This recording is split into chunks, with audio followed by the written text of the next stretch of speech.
Meu querido, minha querida, a paz do Senhor, estamos em mais um vídeo aqui no nosso canal. Eu quero te agradecer por acessar este canal e te pedir, antes de começarmos aqui o conteúdo, para você se inscrever no canal, compartilhar nas suas redes sociais, nos seus grupos, né, da família, nos seus grupos da igreja que você faz parte. Nos ajude aí, deixe o seu like, tá? Toque aí, clique aí no botãozinho do joinha, tá? Clique no botãozinho do joinha, nos dê uma ajuda, nos ajude, nos abençoe aí. Nós não queremos dinheiro, nós não queremos nada seu, somente que você se inscreva e que você deixe o seu joinha, deixe o seu like aí para a gente conseguir engajar esse estudo bíblico aqui para mais pessoas e fazer com que o YouTube envie para muitas e muitas e muitas pessoas, tá?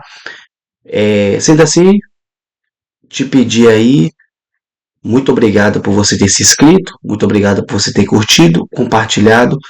Então, vamos para o nosso conteúdo, né? Que é o mais importante.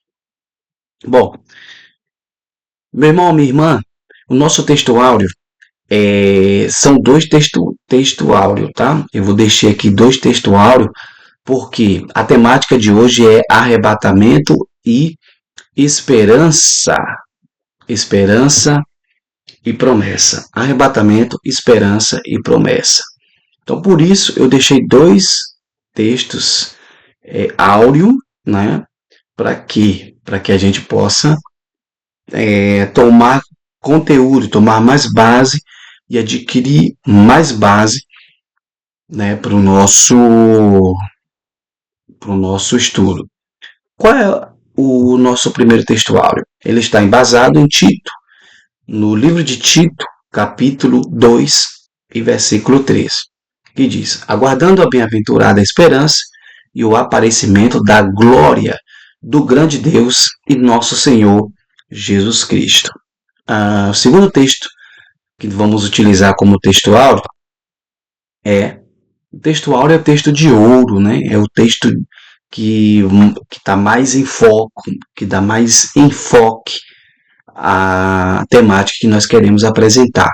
Então, Filipenses capítulo 3, versículo 2, é um outro texto muito interessante que nos dá base para aquilo que vamos falar, que é arrebatamento, esperança e promessa.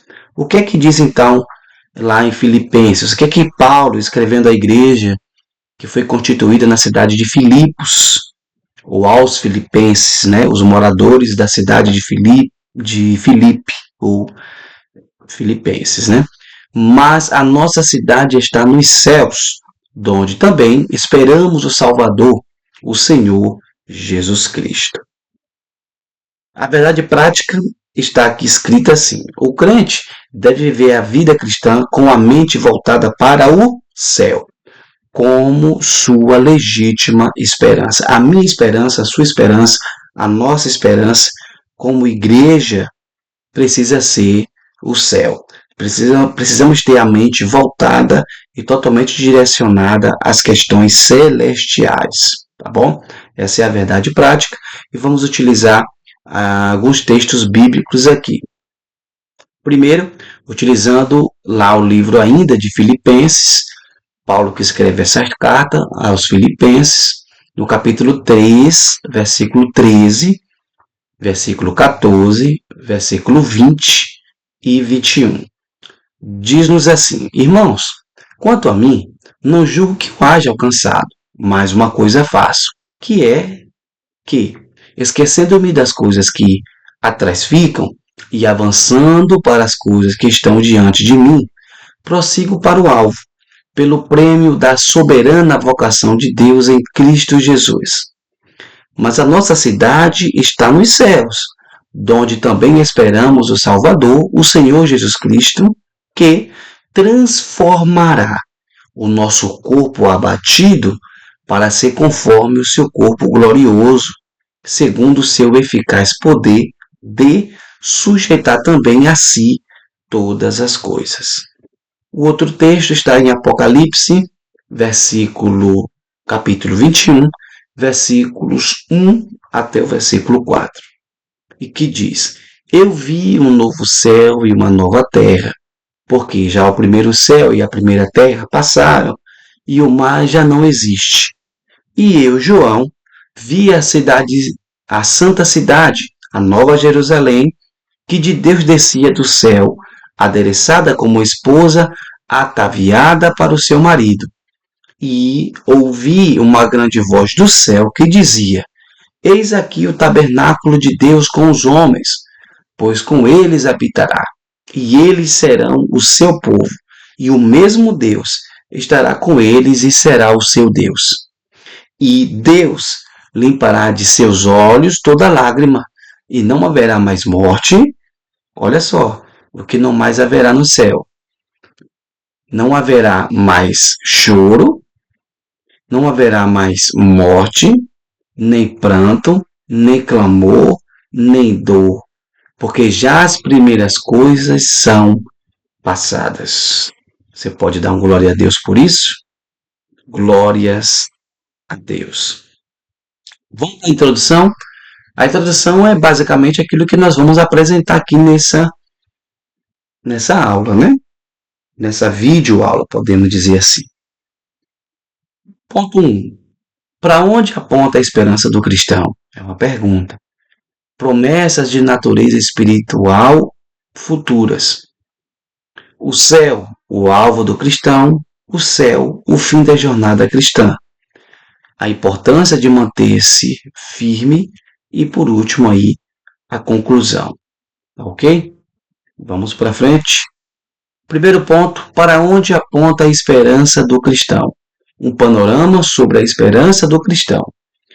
Vamos partir do princípio do conceito, né? O conceito geral de esperança. O ato de esperar alguma coisa acontecer. Esse é o conceito geral. O que é esperança? É o ato de esperar alguma coisa acontecer, tá? Seja ela boa, seja ela ruim.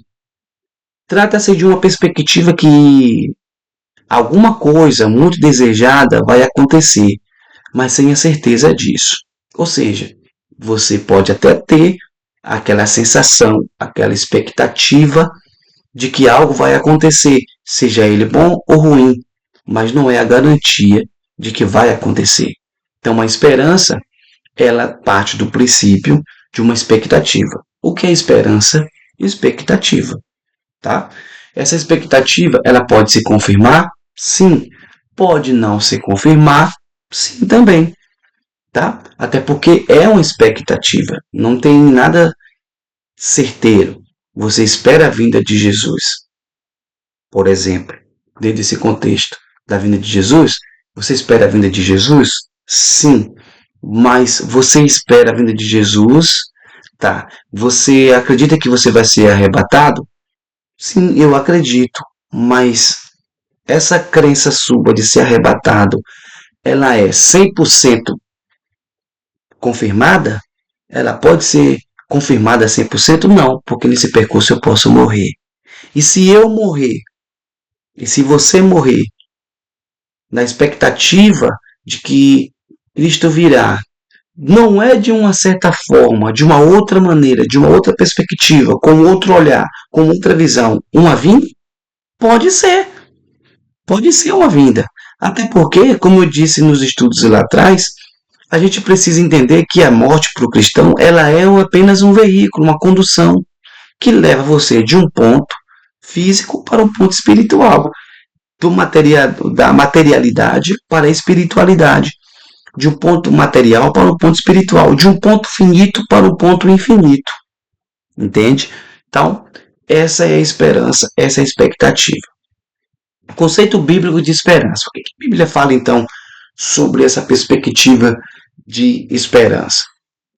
A gente precisa entender, primeiramente, que o conceito bíblico de esperança vai além de uma simples expectativa. Então, não é somente esperar, expectar, mas está relacionada também a uma confiança, tá ok? Esta confiança muda tudo. Por quê? Porque esta confiança está diretamente ligada a uma questão primordial do cristão. Que questão é essa? Fé. Então, a confiança, dentro desse aspecto da esperança, está diretamente ligada à fé. Agora entenda que toda esperança ela gera uma perspectiva de futuro, não é isso? Você pode estar vivendo um período até assim um pouco complicado, mas você tem lá no fundo, no fundo, no fundo, uma esperança. E esperança é o quê? É uma perspectiva de futuro.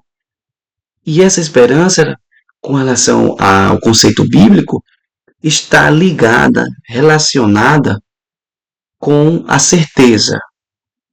Vai acontecer, entende? Vai acontecer, vai dar certo, vai ter algo diferente vai acontecer.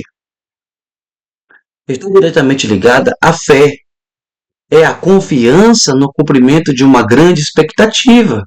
Por isso, a esperança do cristão é diferente da esperança do homem sem Cristo. Por quê? A esperança do homem sem Cristo é puramente e plenamente terrena, transitória, aqui e agora. O homem sem Cristo espera na política.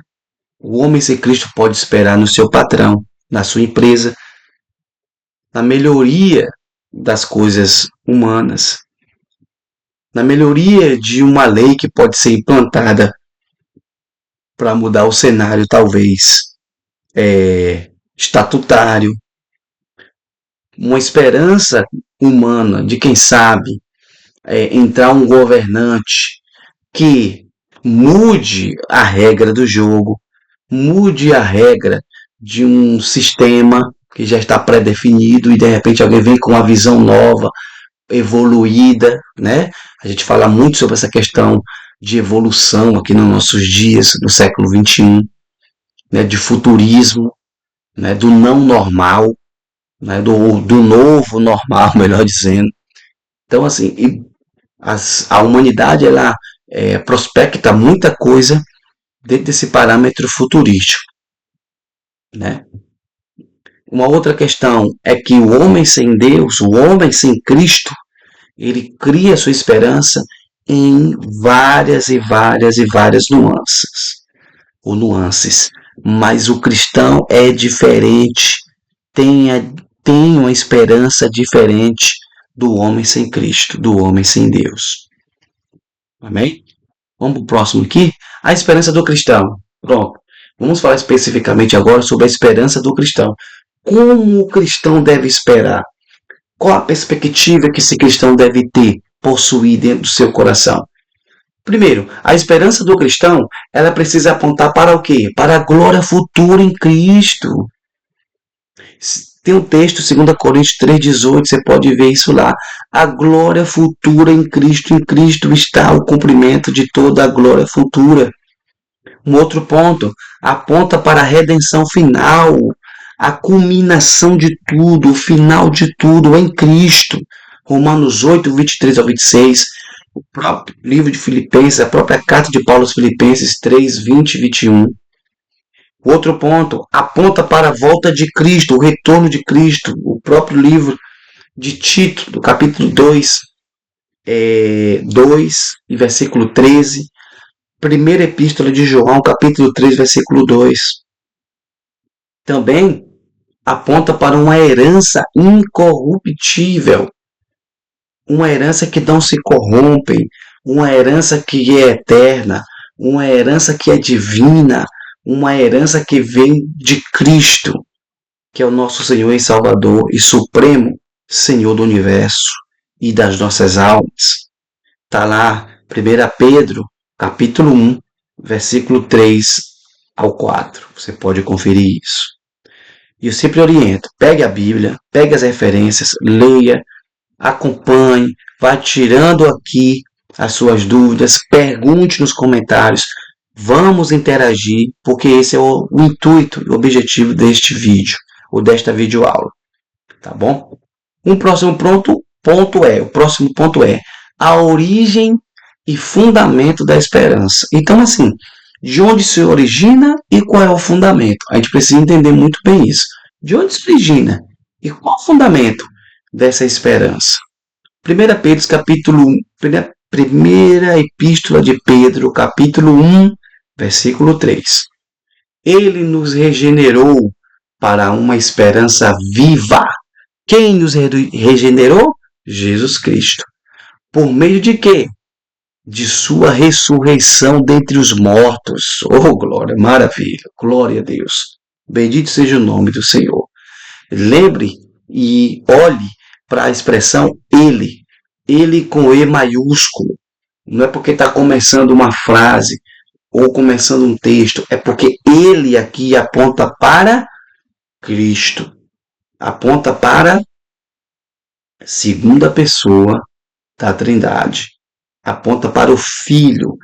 Ele nos regenerou para uma esperança viva e não morta, eficaz, poderosa, maravilhosa, gloriosa, eterna, divinal. Por meio de quê? Da ressurreição. Se Cristo não ressurge dentre os mortos, a esperança da igreja, a esperança do mundo estava acabada. Mas ele ressurgiu. Mas ele ressuscitou. Por isso que nós estamos aqui. A origem e fundamento. Deus é o autor desta esperança. Entenda, Deus sempre será o autor desta esperança. Por quê? Porque é concedida por Deus a partir do novo nascimento em Cristo. Quando a pessoa nasce de novo, quando a pessoa ela entrega a sua vida, entrega a sua alma para Cristo, ela passa a ter uma esperança diferente. Ela passa a ter uma vida diferente, uma perspectiva diferente, uma visão diferente, um vislumbre diferente daquilo que Deus tem para a sua vida. Primeira Epístola de Pedro, capítulo 1, versículo 23. Romanos 15, 23 também tem essas referências que você pode conferir aí na sua casa, onde você estiver no seu trabalho. Anote, leia, pesquise. Tá? Aqui nessa videoaula é só o caminho em que você pode trilhar. Nós damos aqui trilhas, caminhos, direções, mas quem estuda e quem busca o alvo é você. Um outro ponto sobre a origem e fundamentação da esperança é fundamentada na morte e ressurreição de Jesus. Por quê? Se Cristo não vem, se Cristo não morre, se Cristo não cumpre a sua missão, e se Cristo não ressurge, ou não ressuscita ao terceiro dia, nada disso teria eficácia. A obra da redenção não aconteceria e Gênesis 3,15 seria uma promessa fajuta, seria uma promessa vazia, seria palavra por palavra, seria apenas uma argumentação da queda, mas pelo contrário, aleluias, maravilha, glória a Deus, aleluias, Jesus é fiel, Deus é fiel, Ele veio, viveu, nasceu, viveu, cumpriu o seu propósito, morreu, ao terceiro dia ressuscitou para dar fundamentação na nossa salvação. A morte teve um propósito e bem como a ressurreição teve muito mais propósito ainda. 1 Coríntios 15, versículo 17 ao 20. 1 Pedro 1, versículo 3 e versículo 21. Está diretamente ligada a quem? A obra de redenção de Cristo. Foi esta esperança que capacitou e fortaleceu ao longo da história a Igreja de Cristo a enfrentar as perseguições cruéis sofridas sem negarem o Senhor Jesus. Então, essa é a esperança que capacitou e fortaleceu ao longo da história a Igreja de Cristo. A Igreja de Cristo existe até hoje. A Igreja de Cristo conseguiu se fortalecer, conseguiu vencer todas as intempéries, foi porque a esperança que é essa da redenção, da obra de Cristo, é que trouxe esperança, que capacitou os pais da igreja, capacitou os reformadores, que deu entendimento para os reformadores, que deu compreensão profunda dos reformadores para combater as heresias históricas da Igreja Romana, tá? E sem negarem, não negaram a eficácia da palavra, não negaram o cânon sagrado verdadeiro, não negaram a obra salvífica, vicária, a obra sacrificial de Cristo na cruz do Calvário. Atos 7, 54 ao 60, 2 Coríntios, capítulo 11, versículo 24 ao 27.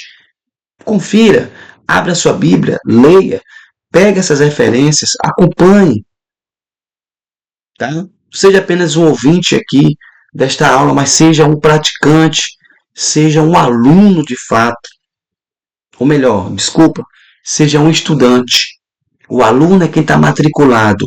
O estudante é aquele que leva para casa as demandas, analisa, aprimora, busca, se especializa, se aprofunda, tira sua dúvida, busca especialistas, busca comentaristas, busca subsídios e se aprofunda. Esta é a verdadeira característica de um estudante e não de um aluno. Aluno é quem está matriculado. Aluno é quem ouve esta videoaula aqui. Estou ouvindo, estou aqui só pegando a parte audível ou da audição, né? Da interlocução. Só pegando aqui as bases da locução que o professor está passando para mim. Mas o meu foco aqui, o meu intuito, o meu interesse é que você analise. Pega essas referências e analise e pega a temática. Amém? Vamos para frente? Uma outra questão. A esperança nas cartas do apóstolo Paulo. Então, o apóstolo Paulo, irmão, foi um dos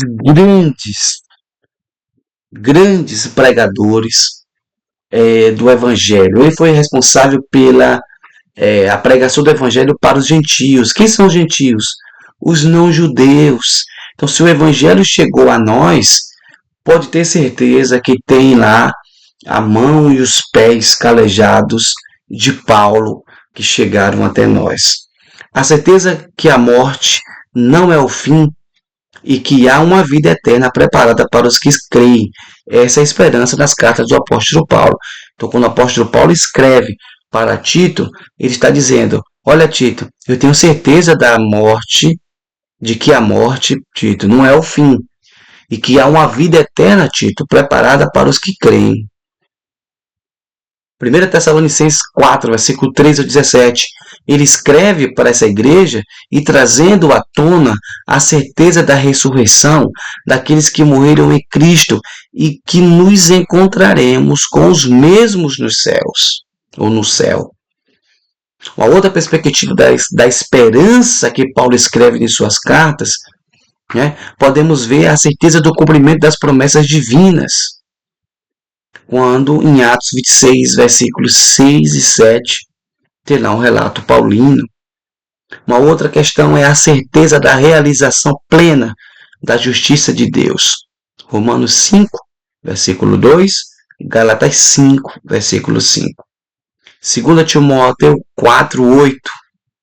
Também temos aqui, dentro dessas perspectivas destes textos, um resumo da esperança em todas essas cartas de Paulo, que é apresentada como uma virtude fundamental da vida cristã para orientar, fortalecer os crentes em sua jornada de fé. Porque nós sabemos que com o passar do tempo, a tendência é a pessoa se esmorecer, perder as forças, né? Trazer uma certa morosidade, trazer uma certa dúvida. O diabo, o inimigo de nossas almas, ele lança essas setas para produzir isso no coração das pessoas. Mas Paulo, ele combate em suas cartas exatamente tudo isso. Vamos para o próximo tópico. Promessas de natureza espiritual futura. Então, quais são essas promessas de natureza espiritual e futura? A primeira promessa é a de vida eterna.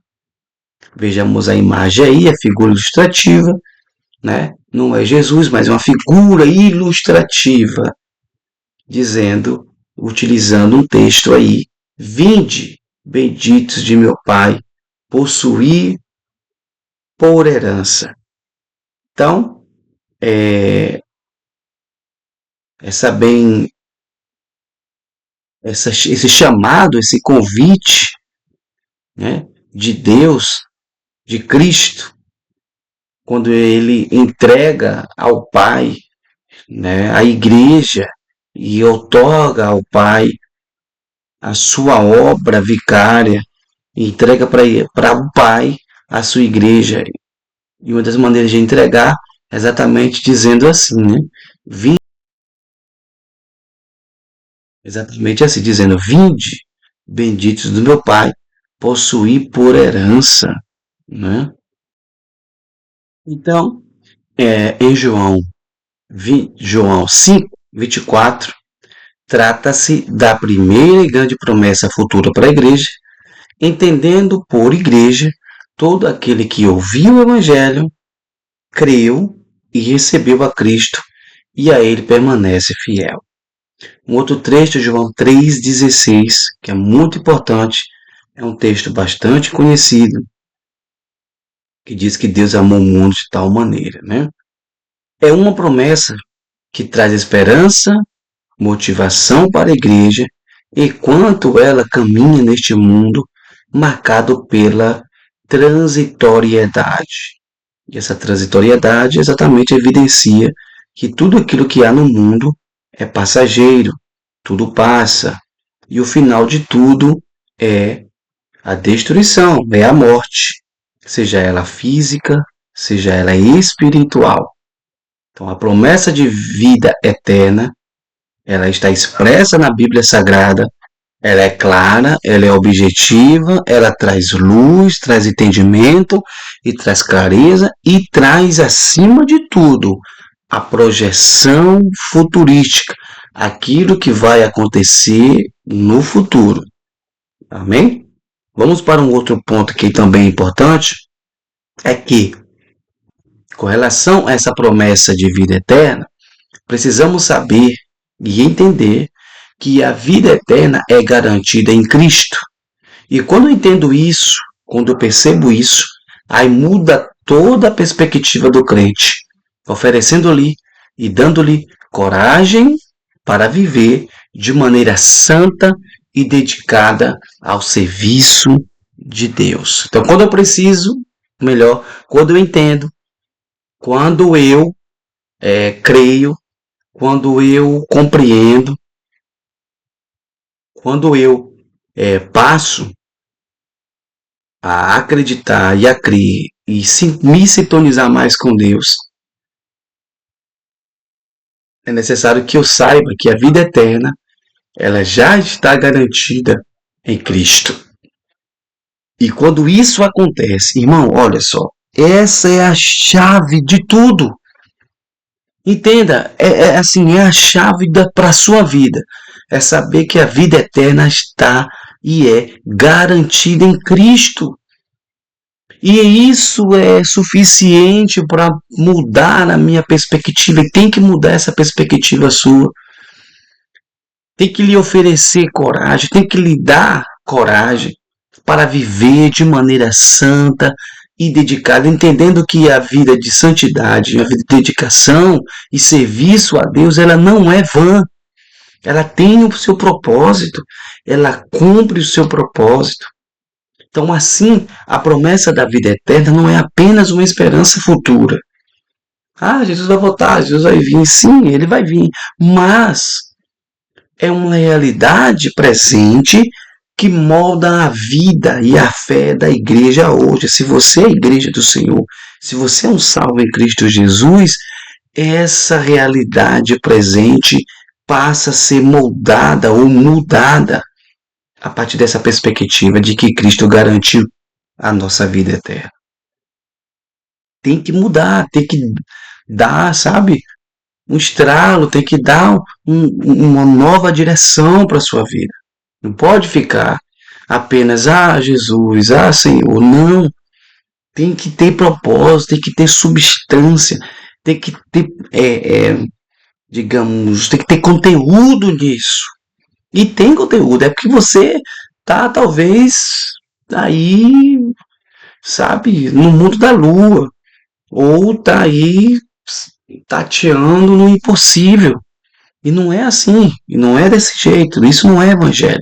Evangelho é vida, evangelho é certeza, evangelho é promessa, evangelho é garantia, evangelho é perspectiva correta e certa do porvir e da vinda e da obra que já foi feita e de Cristo que voltará e de Cristo que já nos garantiu a vida eterna e que Cristo que já morreu e essa morte, essa ressurreição já nos garantiu a vida eterna, o acesso para a vida eterna.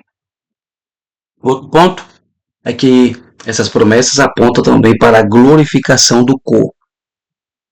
E assim, quando a gente fala sobre esta glorificação do corpo, não tem como a gente não falar sobre o arrebatamento. E aqui está a grande promessa e a grande esperança da igreja. Isso aqui é o ponto clímax, é o clímax, né? É o clímax desta temática. Por quê? Vamos ver lá em João, perdão, 1 Coríntios, 1 Coríntios, nada de João, 1 Coríntios, capítulo 15, versículo 50 ao 56. Pegue sua Bíblia, abra, e você vai ver essa promessa, que essa promessa do arrebatamento, ela se cumprirá na igreja, sendo uma das promessas mais sublimes e esperançosa do Evangelho, tá? Essa promessa aí fala da glorificação do corpo. Nesta promessa, aponta para a liberdade da corrupção do pecado e da morte, tá? Por meio do corpo que nós ocupamos hoje.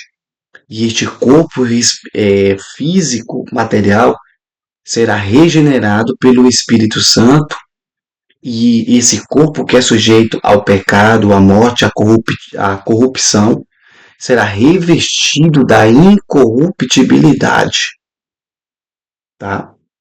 E, em suma, essa promessa é o coroamento da salvação, ou seja, o arrebatamento e a transformação e glorificação do corpo é a culminância, é o coroamento da salvação. É através disso e por isso que veremos Cristo face a face e para sempre estaremos com Ele. E nós podemos perceber também que em 1 Tessalonicenses 4, versículo 13 a 17, a gente percebe claramente que aquele texto fala do estágio final de todo o plano divino de salvação, na qual nossa santificação ela será completada. Hoje nós buscamos uma salvação progressiva e o auge, né, o cumprimento e o alcance desta santidade, dessa santificação, desta salvação, né, dada por Deus através do seu Filho amado Jesus Cristo, nosso Senhor, se dá exatamente no arrebatamento. E como se dará. Paulo diz em 1 Coríntios 15, versículos 50 a 56, que será num abrir e fechar de olhos, o nosso corpo será transformado. Por quê? Vamos lá. Paulo fala e dá um exemplo de piscar de olhos, que são milésimos de segundo. Às vezes, você pisca o seu olho, pisca os seus olhos, e você nem percebe que você piscou. É tão rápido que você nem percebeu que você piscou. Mediante a velocidade, é tão rápido que você nem percebe, você não percebe. Acontece isso. Talvez você nem sabe quantas vezes você pisca os olhos durante o dia. São centenas de vezes. Mas você não percebe isso. Só se você parar agora, como eu estou te falando sobre isso, que você vai prestar atenção. Só quando alguém fala sobre isso é que você presta atenção. que você vai, opa, pisquei agora, tá vendo? Pisquei. Aí você percebe, mas no dia a dia, que você está com pensamento em outras coisas, você está focado em outras situações, é tanto que tem pessoas que têm tique nervoso, né? Pisca assim várias vezes durante, durante segundos. Isso são tiques nervosos. E a pessoa que tem isso, ela não percebe, mas ela pisca várias vezes. Né? Só quando alguém repreende, nossa, você pisca os olhos sempre, né? Assim, várias, repetidamente. Aí a pessoa cai na real, é mesmo? Nossa, não percebi, entende? Então, assim, da mesma forma, essa velocidade da não percepção acontecerá o arrebatamento. Mas o nosso corpo físico, que é sujeito à morte, ele não consegue passar de uma determinada velocidade. Se ele passar de milésimos de segundo de uma velocidade da luz, ele se deteriora, porque o corpo físico ele não suporta essa velocidade. Então, entendendo isso e sabendo disso, o que é que Cristo diz? O que é que Cristo, o que Paulo fala, inspirado pelo Espírito Santo, é que o nosso corpo, que está sujeito ao pecado, à morte, ele será revestido da imortalidade, da incorruptibilidade. E é essa transformação que nos dará a capacitação e a capacidade de ser arrebatado. Nessa velocidade feroz e atroz. Se Cristo não transformar o nosso corpo, nós não conseguiremos ser arrebatados. Primeiro porque o pecado não entra. Nada que a torne, que torne essa cidade impura entra. Então só aí já quebrava a esperança do arrebatamento. Mas, uma vez que Cristo transformará o nosso corpo sujeito à mortalidade, se revestirá da imortalidade, ele será adaptado para a vida eterna. Igual nosso corpo aqui físico é adaptado para esta vida física, da mesma maneira, o nosso corpo glorificado, nosso corpo transformado, será adaptado para uma vida eterna, para uma experiência eterna. Por isso que há a necessidade da transformação do nosso corpo. Amém? Então aqui é o ponto focal do nosso tema, do nosso estudo. A partir daí, precisamos entender que para todo cristão o céu é o alvo. Para todo cristão, o alvo é o céu. Se você faz parte de uma denominação, se você aceitou a Cristo, se você creu no seu sacrifício, se você creu na sua obra, se você creu na obra vicária, se você acredita que Cristo tem todo o poder transformador, então você está querendo dizer para mim que o seu alvo é o céu, que o céu é o seu alvo, que o céu é tudo para você, que o céu significa tudo para você, que o céu é o seu foco. Amém? Vamos ver aqui este ponto. O céu como alvo do cristão. Ao aceitarmos Jesus como Salvador e Senhor, passamos a não pertencer mais a este mundo e o céu passa a ser o alvo do cristão. E Paulo ensina sobre isto quando? Ponto 1. Usando o seu próprio exemplo, insiste para que os crentes sigam em direção ao alvo, comparando-o à linha de chegada que o atleta busca alcançar o prêmio. Filipenses 3, versículo 12 ao 14, 1 Coríntios 9, 24, 2 Epístola a Timóteo, capítulo 4, versículo 7 e versículo 8. Também, o segundo ponto aí, indicando que o cristão possui uma cidadania celestial ao revelar que a pátria do cristão não é aqui, nesta terra. Filipenses 3:20.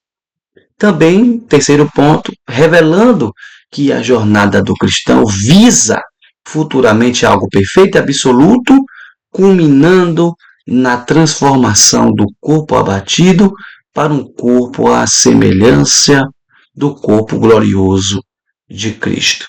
1 João, primeira epístola de João, capítulo 3, versículo 2, carta de Paulo aos Filipenses, capítulo 3, versículo 21, primeira carta de Paulo aos Coríntios, 15, versículo 51 ao 53.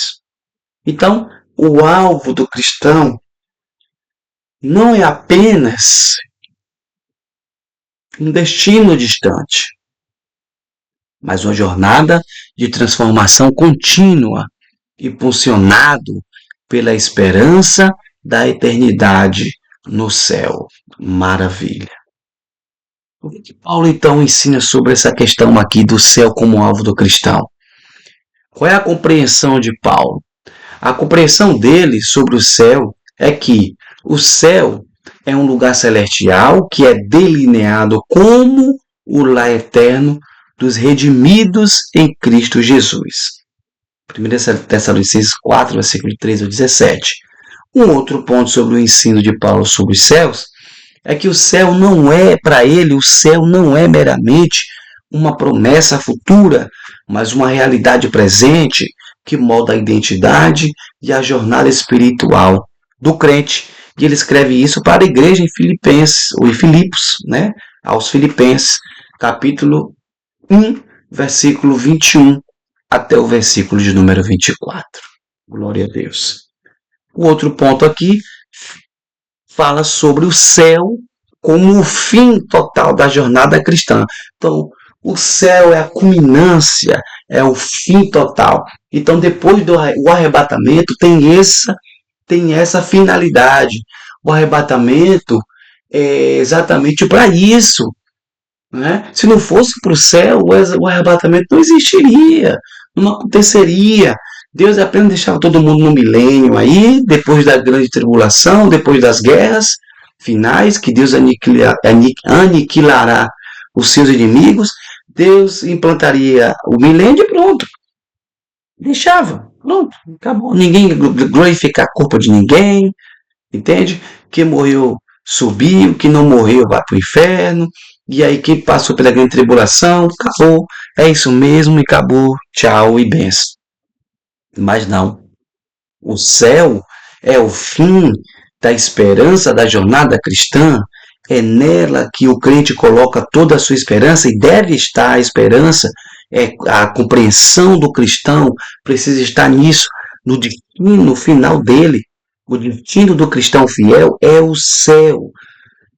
E assim, estará onde Deus está.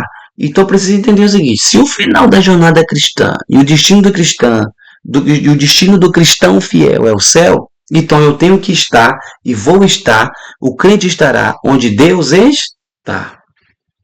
Ponto 1. O ápice da jornada cristã é devidamente representado em Apocalipse 21 e João 14, versículo 1 ao versículo 3, onde a realização plena aguarda os crentes, que estarão na presença de quem? De Deus. A visão apocalíptica retrata não apenas um local físico, mas uma comunhão íntima, eterna com Deus, expectativa esta fundamentada em João capítulo 14, versículos 1 ao 3. Então, para maior compreensão entre essas passagens, revela o quê? O que essas passagens revelam? O destino final da jornada cristã, que é a proximidade eterna com Deus, o cumprimento de sua promessa e sua comunhão ininterrupta, ou seja, sem interrupção e também gloriosa. Tá? Então, lá no céu não vai haver interrupção, haverá proximidade eterna com Deus, haverá o cumprimento da promessa de comunhão e também a manifestação gloriosa de Cristo. Oh, glória, maravilhas. É para você encher o seu coração de alegria. É para você encher o seu coração de esperança ao ouvir esta palavra, ao ouvir aqui a perspectiva futura da igreja. Você é a igreja. A sua esperança tem que estar nisso aqui que nós estamos falando, tratando. Esperando, aguardando o arrebatamento com uma vida de santidade, com uma vida de separação, com uma vida de exemplo para os fiéis, tá ok? Não escandalizando, porque existe sim o pecado do escândalo, tá ok? E você não pode entrar por essa porta, a porta do escândalo. Você não pode escandalizar, porque ai daquele que escandalizar. É necessário que venham os escândalos, mas ai daquele que escandalizar. Então, o céu aponta para o cessamento, o fim, a culminância, é assim, a dissipação, a destruição de todo sofrimento. As lágrimas cessarão. Essas lágrimas simbolizam tristezas, sofrimentos, aflições humanas. Então, Deus enxugará dos nossos olhos de todas as lágrimas, está dizendo, olha, acabou. Acabou o sofrimento, acabou o choro, acabou os pesares, acabou as doenças, os males, acabou as aflições, acabou as tristezas. Tudo isso acabou no advento do arrebatamento e quando Cristo nos levar para os céus. Elementos que são completamente ausentes na nova realidade celestial. O que? Sofrimento, aflições, choros, tristezas, pesares, percas, tudo isso serão sinônimos de não existência. Tá, ok? Isso não existirá no ambiente em que a igreja está preparada para ir, em que Cristo está preparando para levar a igreja. Tudo isso serão deixados para trás. 1 Coríntios 15, versículo 26 e também versículo 54, Isaías 61, versículo 3 e também capítulo 65, versículo 19.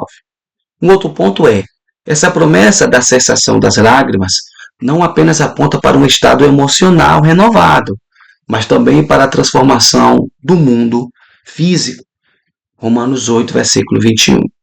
Sendo assim, essa promessa reflete não apenas a ausência da dor, mas a completa restauração de tudo que foi afetado pelo pecado e pela decadência humana. Tudo aquilo que o pecado trouxe para baixo, puxou para baixo, toda a decadência humana que o pecado trouxe, será destiorada, será destipada, será aniquilada, será apagada, será destruída, mediante o cumprimento desta promessa da salvação e dos céus. E você deve se alegrar com isso, você deve encher seu coração de alegria. Você que vive uma vida de pesares, de perdas, você que tem um histórico aí de muito sofrimento, seja ele qual for, Deus está te dando esperança nessa promessa e dizendo para você que haverá ausência da dor, haverá restauração de tudo que foi afetado pelo pecado e Deus colocará tudo em ordem, tudo aquilo que estava em desordem, Deus colocará em ordem, pela qual o pecado trouxe a decadência humana. O outro ponto é que o céu também ele tem a conotação de repouso eterno. Ele é um repouso eterno. O repouso no céu não representa o que? Um estado de inatividade, você vai ficar lá de braços cruzados, né? Uma vida entediosa, um tédio total, porque não temos nada para fazer lá. Pelo contrário, já que, ao contrário, estaremos em constante atividade lá. Nós teremos atividade, nós teremos funções nos céus. Apocalipse capítulo 5, versículo 9 ao 13, depois o capítulo 7, versículo 9 e versículo 10, capítulo 19, versículo 5 ao 9 e o capítulo 22, versículo 3 de Apocalipse. O repouso no céu significa que o crente descansará de suas fadigas, cansaços e exaustão presentes que enfrentou nesta existência terrena. Então, a importância de manter firme a esperança. Qual a importância, irmão, de você se manter firme nessa esperança? Qual a importância e como manter essa firme esperança? A importância e como manter. Primeiro, perseverando na fé. Então, assim, você precisa manter-se perseverante na fé. E a partir desse momento que você se mantém perseverante na fé, há uma importância no legado da promessa. Uma outra questão, outro ponto, vigilância espiritual. Precisamos manter vigilância constante espiritualmente. Um outro ponto, cultivar uma vida de santidade, sabe? Levar a sério, ainda que seja por modo radical, precisamos manter essa vida de santidade. Quarto ponto, comunhão congregacional. Hebreus 10, versículo 25, Salmos 133, versículo 1, né, que diz: quão bom e quão suave é que os irmãos vivam em união ou em comunhão, seguir a paz com todos e a santificação, sem as quais ninguém verá a Deus. Um outro ponto aí, palavra de Deus e oração. Essa é a receita. Meditação na palavra e uma vida de oração. Romanos 15, versículo 4, Filipenses 4, versículo 6 ao 8. Então, ao praticarmos estes princípios, encontramos fortaleza, consolo e alegria na esperança que temos em Cristo Jesus. Então, fortaleza, consolo, alegria e esperança em Cristo Jesus. Esta é a importância de nos manter firmes e também mantermos esperançosos. Ainda falando sobre a firme esperança, é que, sendo o céu morada eterna dos salvos, um lugar real e não uma utopia, é preciso entender que a entrada no mesmo é limitada àqueles que nasceram de novo e vivem uma vida de santificação como resultado da salvação alcançada pela graça de Deus. Então, a entrada no céu é limitada para aqueles que nasceram de novo, segundo, vivem uma vida de santificação e alcançaram uma graça de Deus, ou alcançaram a salvação de Deus pela graça. Hebreus 12, versículo 14, Apocalipse 22, do versículo 14 ao versículo 15, Mateus capítulo 7, do versículo 21 ao versículo 24. Sendo assim, o crente precisa cada vez mais permanecer na presença do Senhor, inserido nessa jornada, sem desviar nem para a direita nem para a esquerda, mas com os olhos focados no Mestre. Mateus capítulo 24, versículo 13, Hebreus 12, versículo 1 ao 4, depois o capítulo 10, versículo 37, depois você vai ler Tiago capítulo 5, versículo 7 e 8, primeira epístola de João capítulo 3, versículo 3, e depois Apocalipse capítulo de número 2, versículo de número 10. Para concluir, precisamos entender que as promessas de Deus para a sua igreja não são, na verdade, são um convite para uma vida de plenitude, segundo, poder, terceiro, esperança, à medida que aguardamos a manifestação completa de sua obra redentora e gloriosa. Bendito seja o nome do Senhor. Amém? Bom, meus queridos, chegamos ao final aqui de mais uma aula. Espero ter agregado conhecimento para a sua vida, para a sua caminhada cristã. Espero ter agregado aí conhecimento, tá bom? Que Deus possa te abençoar. Curte, compartilha, comente, deixe aí os seus comentários e interaja conosco para que nós possamos entender que esse conteúdo tem sido relevante. Amém? Deus abençoe. Até a próxima aula, se Deus quiser, em nome de Jesus.